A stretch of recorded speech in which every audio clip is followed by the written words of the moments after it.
take us through how you make a sausage. Okay. You know, I am the efficient cause. Keeping in mind, sure. Yeah. Keeping in mind the healthy pig, the sharp knives, like some of these basic principles. Yeah, I mean, I think that you need to kill a pig. And it is worthwhile getting the scald and scrape because that is going to maximize your harvest of back fat. Okay, right. Because a pig, we've talked about this before, there's no seam, no apparent clear seam between the skin of the pig and its flesh. Unlike a hided animal like a rabbit or a deer or everything else, where you can pull the hide off sort of like a giant wet sock. You can pull it off. Not going to happen on a pig. It has skin like us. And so it does not just pull off of the flesh. You would have to knife it off, almost every single inch of it.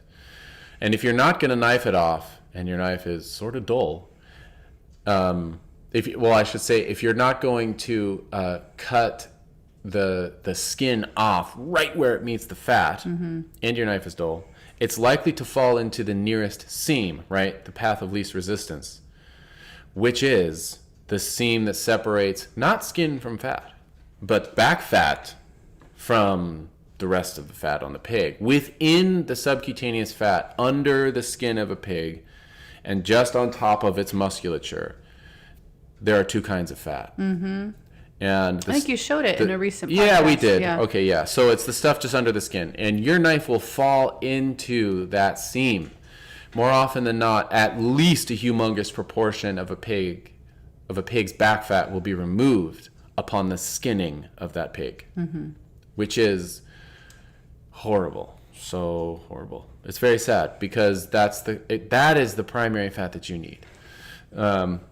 So scald and scrape your pig, I would say. And then the other thing is, like you mentioned earlier, I've never weighed fat in my life. I just grind the shoulder or the sirloin. So, and this is, again, for like a moderately fatty pig, which I would say most backyard pigs, especially if people have sourced heritage breeds, are moderately fatty.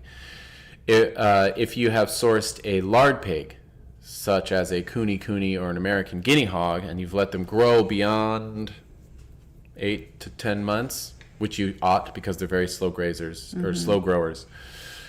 If you let them go beyond that, they are not moderately fat. They are luxuriously fat.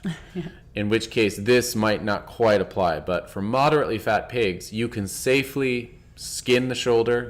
This is at the butchery time. Yeah. Cut the skin off of the shoulder and take all the bones out and then just grind the entire shoulder and not worry about weighing out how much fat do I have, is there enough to lean. It will be enough. You can just look at it too and ask yourself, is there enough white in there? And if it looks like there's at least a third, the answer is yes. Yeah. So, and that is the same with the sirloin, which is the region around the pelvis. So the shoulder, and that could be just the Boston or just the picnic or both, and the whole pelvis, grind them. Yeah. The whole thing, don't even worry about it. Yeah. You'll have enough fat with a moderately fatty, healthy backyard pig. And there you've got everything settled. I mean, there's the quality and the quantity of the fat sorted. Good. And so that's the first step. Bone out, grind everything. And this is for a fresh sausage. And then you can grind it on a coarse or a finer plate. Totally a matter of taste, what your goals for the sausage are. Weigh the ground mass, salt it at 2% by weight. Mix it again to your desired consistency. And that could be dependent upon a matter of taste or if you're going to ferment it, what your goals are.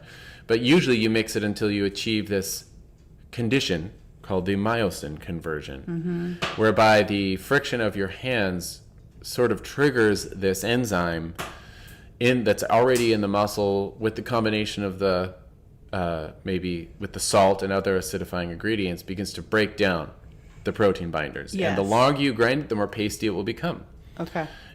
You can take it all the way to a fully emulsified sausage if you can keep it cool enough, which is not that hard, again, with not that hard with healthy pork. With nasty pork, with lots of oily fat that has a lower melting point, that is very difficult. You have to like use a bowl chopper and throw little bits of ice in there regularly. But with really good pork, your arms will fall off before you get to the fully emulsified state. And even then, it's not really emulsification. But it's homogenized like a hot dog. You cut it, you don't see chunks. Yeah. You see one color. That's emulsified. And you might like a more chunky sausage, in which case you would mix it just enough to disperse spices and salt. Or you might like a snappy hot dog style sausage, in which case you just mix it much longer and maybe grind it through a finer grind, maybe even grind it twice to achieve that emulsified state. Yeah, the stringies and the clingies. Yeah. That's right. Yeah. Well, and so we've had, this applies to like if you're making a pate mix, which is the same kind of thing. Like we've had people ask us, I'm making the pate and it's just turning out crumbly. And it's probably because they aren't, they're mixing like you'd mix, I don't know, like pancakes. And we've all been kind of trained when you're mixing for baking, don't mix too much. Yeah. Just barely get it all together. But if you're trying to achieve this meat myosin conversion, you really have to work at it for a while. Yeah. And it is evident by the stringies and clingies. Yeah. So the meat will become pasty because it's coming out of the grinder in little wormies, right? Yeah. Because it's not smearing. Yes. So I should mention, that's how you know it's not smearing. If it's extruding from your grinder out the edges of the plate with holes in it in a gray paste, you're getting schmear. Not so good. Yeah. If it's coming out as individual long stringies, very good. Yeah. And frequently, we mentioned, you're likely to get schmear if you have pork that is overly oily and not very healthy going in. It'll be paste coming out of the grinder. But there's also to be considered the relative quality of grinders. So it really needs to be machined well, such that the blade that rotates at the end of the corkscrew, is right up against the plate with holes in it. Yeah. On it. Yeah. Yeah, we have a and particular grinder. That takes some machining, right? So it takes quality. Crappy ones, there's play there. And so there'll be some space. Yeah. Which means you will have schmear even in the case of healthy pork. Because it's not going to be cutting the meat at all. It's just going to be like stretching it and smearing it, and it's real bad. So quality grinder, we've got, I think they call it, ProCut is the brand it's called now. Yeah. And that is the grinder you see behind me. That's it, that little box right there. Well, that says Torre probably. It says Torre, which is what it used to be called, but it's the same thing. This is the smallest one they sell. Okay? 3/4 horse. It's a little guy. That's not a home domestic one. Yeah, but we have used it for 10 years. I mean, it's the one. Yeah. It's been leaking oil for 6. Yeah. Should probably take care of that. I've fried it once and it came back to life. Yeah, that's right. Yeah. Billowing smoke, horrible burnt plastic smell. Flipped right back on the next day. So big fans of the little Torre. Yeah.